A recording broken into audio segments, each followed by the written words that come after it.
This episode is brought to you in part by News Voice. Mr. Beat presents Supreme Court Briefs.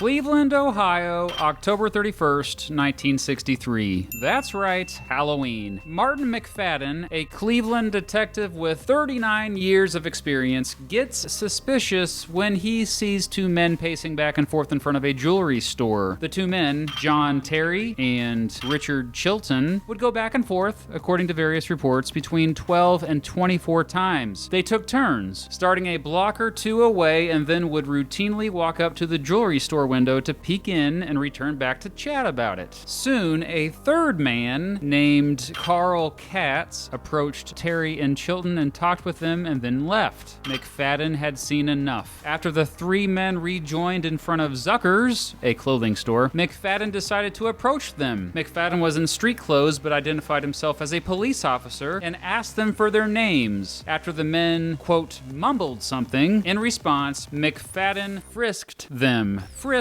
by the way, means patting someone down to search for hidden weapons or illegal stuff. Well, after McFadden frisked the men, he found a .38 caliber automatic pistol in Terry's overcoat pocket and a .38 caliber revolver in Chilton's pocket. Later, McFadden would argue he only did a pat-down before reaching into their pockets for the guns, although he never reached into the pockets of Katz. McFadden arrested all three men, but since Katz didn't have a weapon on him, the police released him and only charged Terry and Chilton with carrying concealed weapons. At the trial, Terry and Chilton's lawyer argued the evidence of the guns couldn't be used in court since McFadden's frisk of them went against the Fourth Amendment. It was an illegal search and seizure. You see, there was this law called the exclusionary rule. The exclusionary rule said you couldn't use evidence if the police got it illegally. The Cuyahoga County Common Pleas Court disagreed, finding Terry and Chilton guilty. They ruled that due to both the suspicious nature of their behavior and McFadden's concern for his own safety, the, quote, stop and frisk,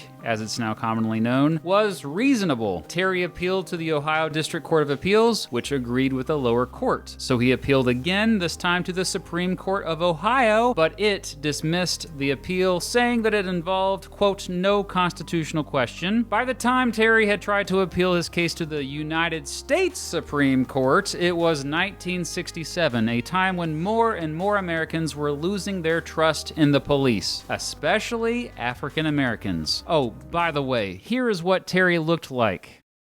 Here is what Chilton looked like. Here is what Katz looked like.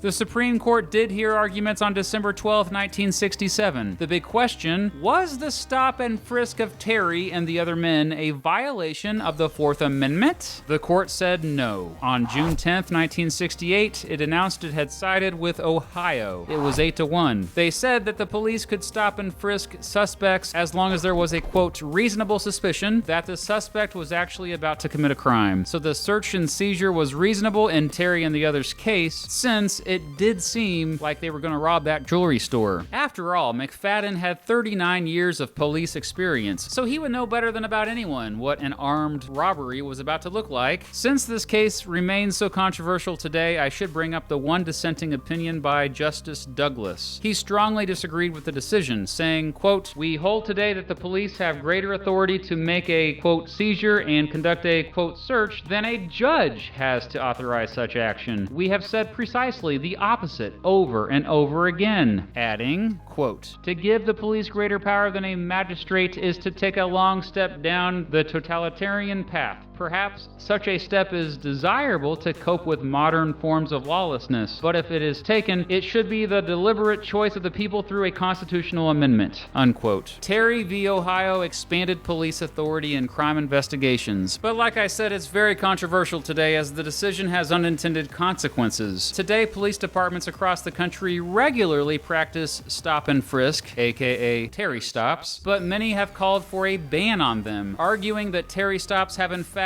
not contributed to a decline in the crime rate, but instead made systemic racism worse. How many times have you been stopped and frisked? 7 times. 7 times? Yes, sir. And you're how old? 17. New York City probably has the most visible and notorious stop-and-frisk program, but recently the New York City Police Department reassigned its 600 plainclothes officers in response to systemic racism after the recent nationwide protests after the killing of George Floyd. Still, last year, 59% of the suspects stopped and frisked by New York City police were African American, despite the fact that African Americans make up 24% of the New York City population. I'll see you for the next Supreme Court case, jury. This video is sponsored by News Voice. It's my favorite place to look at the news. Pretty much all American news media is owned by just a handful of giant corporations whose primary purpose is to make money, and many folks are stuck in their news bubbles on social media. News Voice is an app that is breaking people out of those news bubbles and is revolutionizing the news landscape. News Voice gives you a personalized news feed by aggregating major news sites, including international and independent media. What's really cool about it is that it shows multiple sources for the same stories and tags the bias and perspective of each source. News Voice is also created by its readers. You can upvote stories you find interesting and add stories or links that are missing. So dig deeper and try News Voice by clicking the link to download it in the description and pinned comment. Thanks to News Voice for sponsoring this video. So what do you think? Do you agree with the court in this case? Let me know in the comments below. Also, if you want a case that's related to this one, I've put below a video that I released about Graham v. Connor. And speaking of this series, many of you already know that this series does not do as well as some of my other videos. So I appreciate you commenting and sharing this video with all of your friends and family and liking the video and disliking the video.